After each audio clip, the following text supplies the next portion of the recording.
ॐ भूर्भुवः स्वः तत्सवितुर्वरेण्यं भर्गो देवस्य धीमहि धियो यो नः प्रचोदयात्।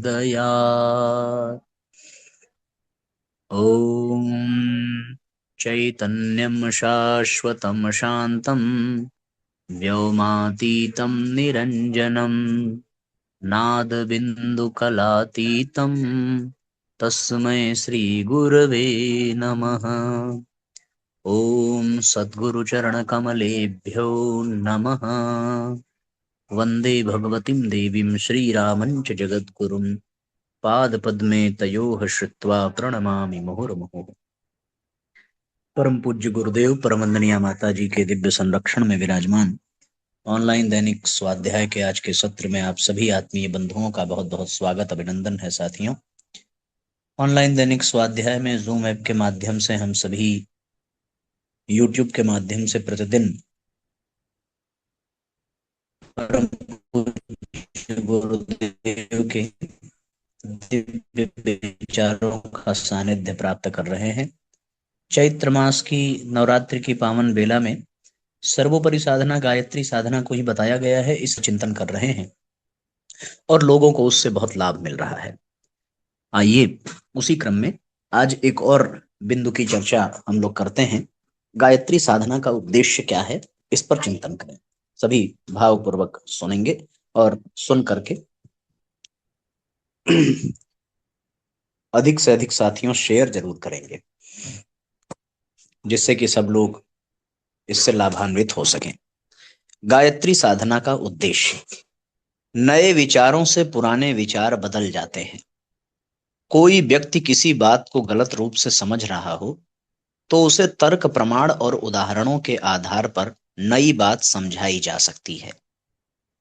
यदि वह अत्यंत ही दुराग्रही, मूढ़, उत्तेजित या मदांध नहीं है तो प्रायः सही बात को समझने में विशेष कठिनाई नहीं होती। सही बात समझ जाने प्रायः गलत मान्यता बदल जाती है। स्वार्थ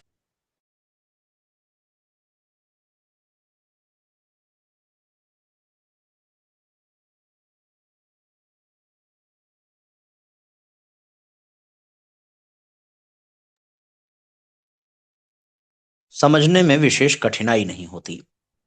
सही बात समझ जाने पर प्रायः गलत मान्यता बदल जाती है। स्वार्थ या मान रक्षा के कारण कोई अपनी पूर्व मान्यता की वकालत करता रहे, यह बात दूसरी है, पर मान्यता और विश्वास क्षेत्र में उसका विचार परिवर्तन अवश्य हो जाता है।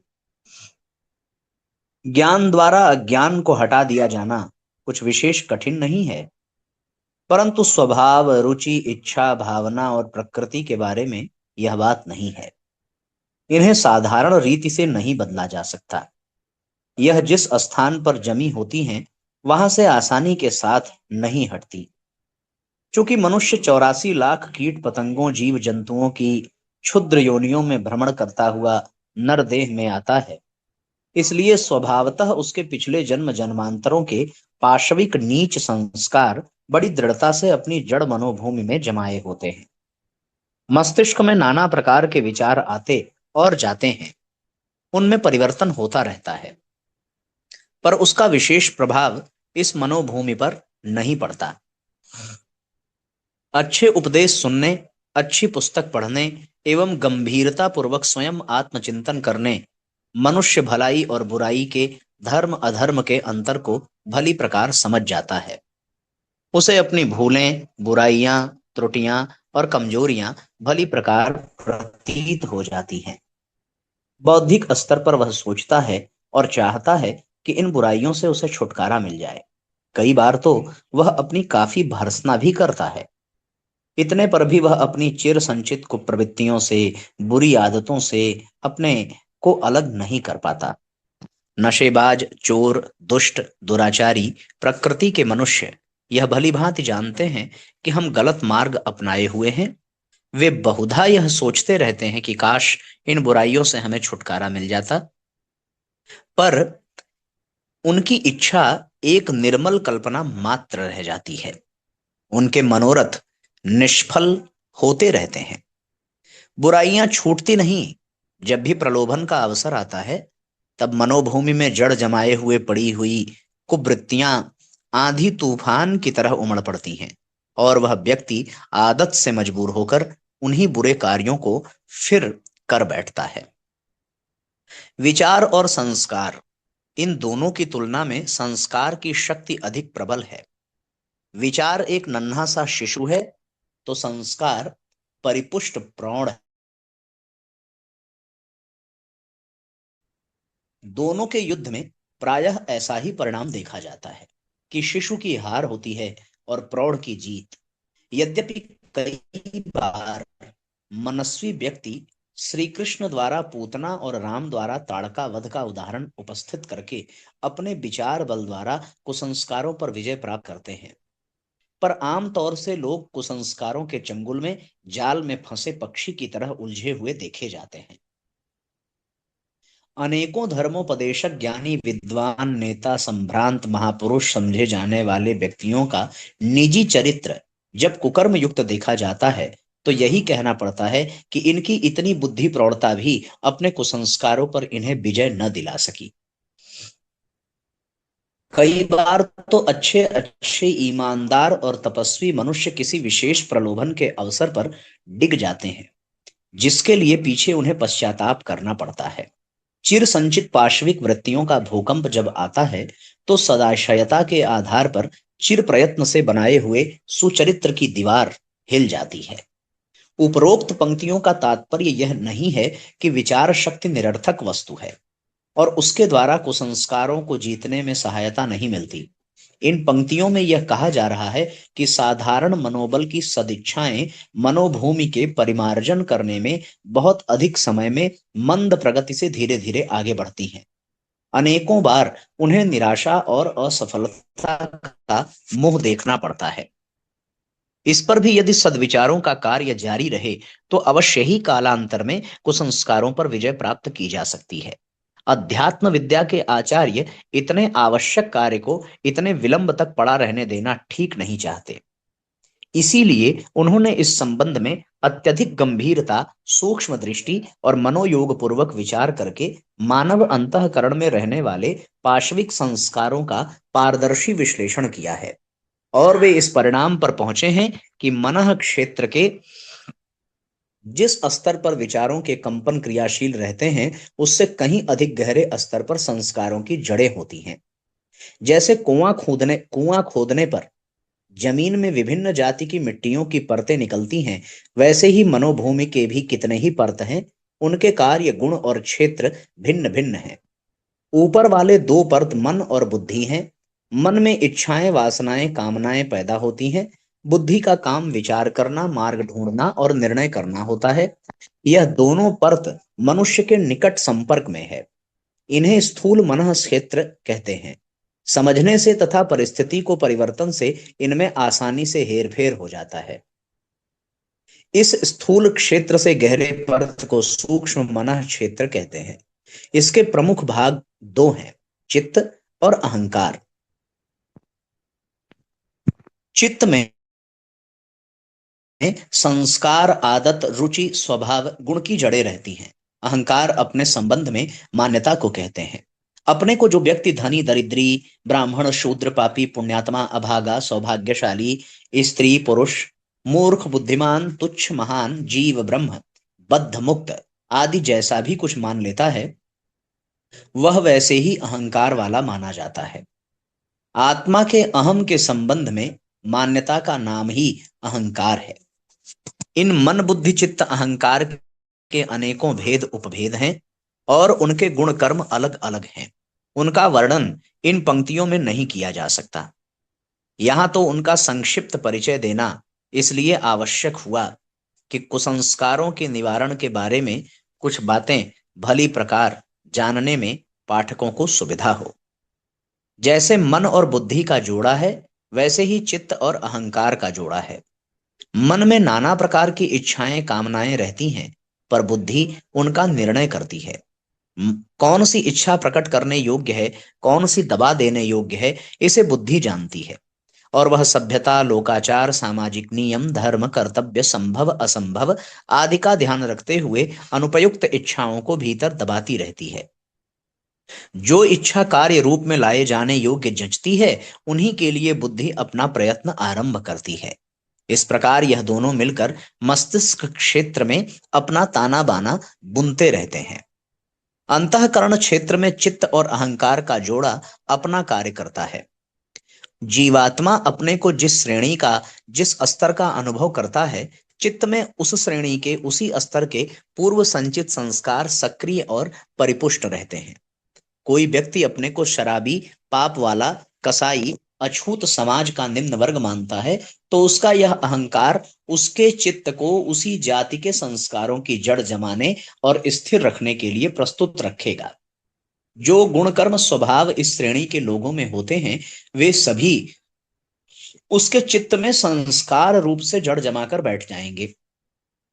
यदि उसका अहंकार अपराधी या शराबी की मान्यता का परित्याग करके लोक सेवी, महात्मा, सच्चरित्र एवं उच्च होने की अपनी मान्यता स्थिर कर ले, तो अति शीघ्र उसकी पुरानी आदतें, आकांक्षाएं, अभिलाषाएं बदल जाएंगी और वह वैसा ही बन जाएगा जैसा कि अपने संबंध में उसका विश्वास है। शराब पीना बुरी बात है, इतनी मात्रा समझाने से उसकी लत छूटना मुश्किल है, क्योंकि हर कोई जानता है कि क्या बुराई है, क्या भलाई। ऐसे विचार तो उसके मन में पहले भी अनेकों बार आ चुके होते हैं। लत तभी छूट सकती है जब वह अपने अहंकार को प्रतिष्ठित नागरिक की मान्यता में बदले और यह अनुभव करे कि यह आदतें मेरे गौरव के स्तर के व्यवहार के अनुपयुक्त हैं। अंतःकरण की एक ही पुकार है, एक ही हुंकार है, एक ही चीत्कार है। एक ही चीत्कार से चित्त में जमे हुए कुसंस्कार उखड़कर एक ओर गिर पड़ते हैं और उनके स्थान पर नए उपयुक्त आवश्यक अनुरूप संस्कार कुछ ही समय में जम जाते हैं। जो कार्य मन और त्रुटि द्वारा अत्यंत कष्ट साध्य मालूम पड़ता था, वह अहंकार पर एक चुटकी में ठीक हो जाता है। अहंकार तक सीधी पहुंच साधना के अतिरिक्त और किसी मार्ग से नहीं हो सकती। मन और बुद्धि को शांत, मूर्छित, तंद्रीय अवस्था में छोड़कर सीधे अहंकार तक प्रवेश पाना ही साधना का उद्देश्य है। गायत्री साधना का विधान भी इस प्रकार का है। उसका सीधा प्रभाव अहंकार पर पड़ता है। मैं ब्राह्मी शक्ति का आधार हूं, ईश्वरीय स्फूर्णा गायत्री मेरे रोम रोम में ओतप्रोत हो रही है। मैं उसे अधिकाधिक मात्रा में अपने अंदर करके बाहीभूत हो रहा हूं। यह मान्यताएं मानवीय अहंकार को पाश्विक स्तर से बहुत ऊंचा उठा ले जाती हैं और उसे देव भाव में अवस्थित करती हैं। मान्यता कोई साधारण वस्तु नहीं है। गीता कहती है, यो यच्छिद्र स एव सह। जो अपने संबंध में श्रद्धा जैसी मान्यता रखता है, वस्तुतः वह वैसा ही हो जाता है। गायत्री साधना अपने साधक में दैवी आत्मविश्वास, ईश्वरीय अहंकार पैदा करती है और वह कुछ ही समय में वस्तुतः वैसा ही हो जाता है। जिस स्तर पर उसकी आत्म मान्यता है, उसी स्तर पर चित्त वृत्तियां रहेंगी, वैसी ही आदतें, इच्छाएं, रुचियां, प्रवृत्तियां, क्रियाएं उसमें दीख पड़ेंगी। जो दिव्य मान्यता से ओतप्रोत है, निश्चय ही उसकी इच्छाएं, आदतें और क्रियाएं वैसी ही होंगी। यह साधना प्रतिक्रिया मानव अंतःकरण का कायाकल्प कर देती है। जिस आत्म सुधार के लिए उपदेश सुनना और पुस्तक पढ़ना विशेष सफल नहीं होता था, वह कार्य साधना द्वारा सुविधा पूर्वक पूरा हो जाता है। यही साधना का रहस्य है। उच्च मन क्षेत्र ही ईश्वरीय दिव्य शक्तियों के अवतरण का उपयुक्त स्थान है। सुपर मेंटल हवाई जहाज वहीं उतरता है जहां अड्डा होता है। ईश्वरीय दिव्य शक्ति मानव प्राणी के इसी उच्च मन क्षेत्र में उतरती है। यदि वह साधना द्वारा निर्मल ही बना लिया गया है, तो अति सूक्ष्म दिव्य शक्तियों को अपने में नहीं उतारा जा सकता। साधना साधक के उच्च मन क्षेत्र को उपयुक्त हवाई अड्डा बनाती है, जहां वह दैवी शक्ति उतर सके। यह अपरा प्रकृति को परा प्रकृति में रूपांतरित करने का विज्ञान है। मनुष्य की पाशविक वृत्तियों के स्थान पर ईश्वरीय सत शक्ति को प्रतिष्ठित करना अध्यात्म विज्ञान का कार्य है। तुच्छ को महान, सीमित को असीम, अणु को विभु, बद्ध को मुक्त, पशु को देव बनाना साधना का उद्देश्य है। इस परिवर्तन के साथ साथ वे सामर्थ्य भी मनुष्य में आ जाती है जो उस सत शक्ति में सन्निहित है और जिन्हें रिद्धि सिद्धि आदि नामों से पुकारते हैं। साधना आध्यात्मिक कायाकल्प की एक वैज्ञानिक प्रणाली है और निश्चय ही अन्य साधना विधियों में गायत्री साधना का स्थान सर्वश्रेष्ठ है। इस तरीके से साथियों ये बड़ा महत्वपूर्ण अध्याय यहां पर संपन्न हुआ। ये इसलिए महत्वपूर्ण है क्योंकि ये हमारे जनजीवन से जुड़ा हुआ है। प्रायः देखने में ये आता है कि लोग अपने जीवन में परिवर्तन चाहते हैं। उन्हें पता भी होता है कि उनमें कौन सी बुराइयां हैं, कौन सी कमियां हैं। वो ये भी जानते हैं कि बुराइयां और कमियां उनके जीवन में हटनी चाहिए। वो व्यक्ति छोड़ने का प्रयास भी बहुत करता है, कल्पनाएं भी करता है, पुरुषार्थ भी करता है, बार बार संकल्प लेता है, बार बार कसम खाता है, बार बार वचन देता है, एकांत में बैठ करके उन बुराइयों से बचने के लिए रोता बिलखता है, कल्पनाएं भी करता है कि काश हमें इससे छुटकारा मिल जाए। लेकिन साथियों उसकी सारी कल्पनाएं, सारी इच्छाएं, सारी संकल्प शक्ति, सारा वचन सब झूठा ही सिद्ध हो जाता है। क्यों? क्योंकि विचारों को बदलना आसान है, लेकिन जब वही विचार कर्म के रूप में परिणत होते होते होते होते आदत बन जाएं और वो आदतें चित्त में संस्कार का रूप धारण कर लें, तब साथियों संस्कार को बदल पाना बहुत कठिन काम होता है। विचार बदलने के लिए थोड़े से प्रवचन से भी काम चल जाएगा, पुस्तकों के अध्ययन से काम चल जाएगा, किसी ज्ञानी पुरुष के सन्निधि में बैठकर उसकी बातों को सुन लेने से, उसके तर्क तथ्य प्रमाण को सुन लेने के द्वारा विचार परिवर्तन हो जाता है। अब विचार परिवर्तन होगा तो विचार तो भले परिवर्तित हो गया पर संस्कार तो परिवर्तित हुआ नहीं, और संस्कार से ही प्रेरित होकर के व्यक्ति अपनी आदतों और अपने कर्म में प्रवृत्त होता है। विचार रोकते अवश्य हैं पर विचार असफल हो जाते हैं, क्योंकि यहां आपने देखा गुरुजी ने कितना सुंदर उदाहरण दिया है कि विचार छोटे शिशु की भांति है और संस्कार प्रौढ़ पुरुष की भांति है। प्रायः छोटे बच्चे बड़ों से प्रायः क्या सदैव पराजित ही हो जाते हैं। अब कोई सशक्त अपनी विचारधारा से संस्कार को उलट पलटने का प्रयास पुरुषार्थ करे तो ऐसा अपवाद ही होगा, पर वास्तव में साथियों सच्चाई तो यही है कि संस्कार ही विजेता होते हैं और विचार पराजित होते हैं। विचारों का स्थान मन और बुद्धि है, संस्कारों का स्थान चित्त और अहंकार है। सत्संग, प्रवचन, स्वाध्याय, कीर्तन, चिंतन, मनन, ये सब मन और बुद्धि तक ही सीमित रह जाते हैं। लेकिन साथियों चित्त और अहंकार तक इनकी पहुंच प्रायः नहीं हो पाती। तो सारे आध्यात्मिक पुरुषार्थ जो हैं वे सभी चित्त और अहंकार को स्पर्श भी नहीं कर पाते। और चित्त में संस्कार, आदत, रुचि, स्वभाव की जड़ें होती हैं। अहंकार में अपने संबंध में मान्यताएं होती हैं। तो यहां तक अगर किसी की पहुंच है तो केवल स्वाध्याय, सत्संग, चिंतन, मनन, प्रवचन आदि से यह संभव नहीं है। इसके लिए जो सबसे अधिक प्रभावकारी अगर कोई प्रकल्प है, कोई विकल्प है, तो वो है साथियों गायत्री साधना। गायत्री साधना का प्रभाव सीधे हमारे अहंकार तक पहुंचता है। मन और बुद्धि की को शांत, मूर्छित, तंद्रीय अवस्था में छोड़कर अहंकार तक प्रवेश पाना ही साधना का उद्देश्य है। साधना वहां पहुंचती है, वो हमारी मान्यता को, हमारे अस्तित्व को बदल देती है।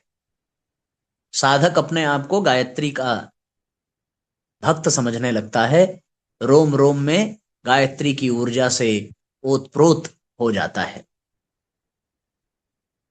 इसलिए हम सभी को साधना से जुड़ना चाहिए और गायत्री साधना के द्वारा अपने अंतःकरण को यानी अपने अहंकार और अपने चित्त को प्रभावित करने का प्रयास करना चाहिए।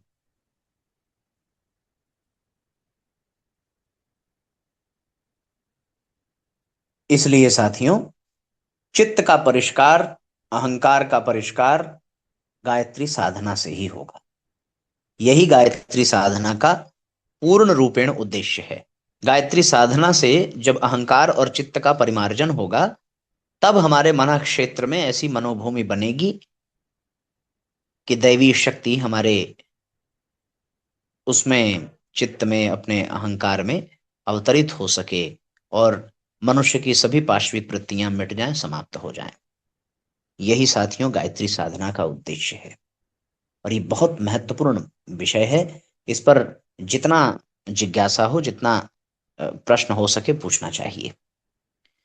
एक प्रश्न है, यदि चित्त में अहंकार अच्छे के लिए हो तो क्या तब भी वो हमारे अंदर का दुर्गुण ही होगा? चित्त में अहंकार अच्छे के लिए, चित्त और अहंकार अलग अलग है। चित्त में अहंकार थोड़ी होता है। अहंकार एक स्वतंत्र सत्ता है, चित्त एक अलग सत्ता है ना। चित्त में संस्कार की जड़ें होती हैं।